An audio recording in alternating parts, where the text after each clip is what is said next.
பெண்களின் பாதுகாப்பை உறுதி செய்யுமாறு ஆட்சியாளர்களிடம் பலமுறை கோரிக்கை வைத்தாலும் எந்த பயனும் இல்லை என தவைக தலைவர் விஜய் விமர்சித்துள்ளார். இது தொடர்பாக பெண்களுக்கு கடிதம் எழுதியுள்ள அவர், சட்டம் ஒழுங்கு சீர்கேடு, பாலியல் வன்கொடுமை உள்ளிட்ட அவலங்களை கண்டு வேதனையடைந்துள்ளதாக தெரிவித்துள்ளார். பெண் குழந்தைகள், தங்கைகள், தாய்மார்கள் உள்ளிட்டோருக்கான பாதுகாப்பை யாரிடம் கேட்பது என கேள்வி எழுப்பிய விஜய், ஆட்சியாளர்களிடம் கோரிக்கை வைத்து எந்த பயனும் இல்லை என குறிப்பிட்டுள்ளார். மேலும் பெண்களுக்கு அண்ணனாகவும் அரணாகவும் உறுதியாக நிற்பேன் என தெரிவித்துள்ள விஜய், அனைவரும் கவலை கொள்ளாமல் கல்வியில் கவனம் செலுத்த வேண்டும் எனவும் கோரிக்கை வைத்துள்ளார்.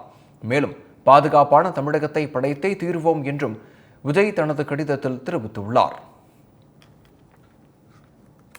பொள்ளாச்சி அருகே உள்ள மாசாணியம்மன் கோயிலில் நடைபெற்ற வள்ளி கும்மி ஆட்டத்தில் 300க்கும் மேற்பட்டோர் கலந்து கொண்டனர். கோவை மாவட்டம் பொள்ளாச்சி அருகே ஆனைமலையில் அமைந்துள்ள மாசாணியம்மன் கோயிலில் கடந்த 12ஆம் தேதி கும்பாபிஷேக விழா நடைபெற்றது. கும்பாபிஷேக விழாவின் 17ஆம் நாள் மண்டல பூஜை நிகழ்ச்சியை முன்னிட்டு வள்ளி கும்மி அரங்கேற்றம் நடைபெற்றது. வள்ளி கும்மி குறித்து இளைய தலைமுறையினரிடம் விழிப்புணர்வு ஏற்படுத்தும் விதமாகவும் மாசாணியம்மன் புராண கதைகளை கூறும் வகையிலும் நிகழ்ச்சி நடைபெற்றது.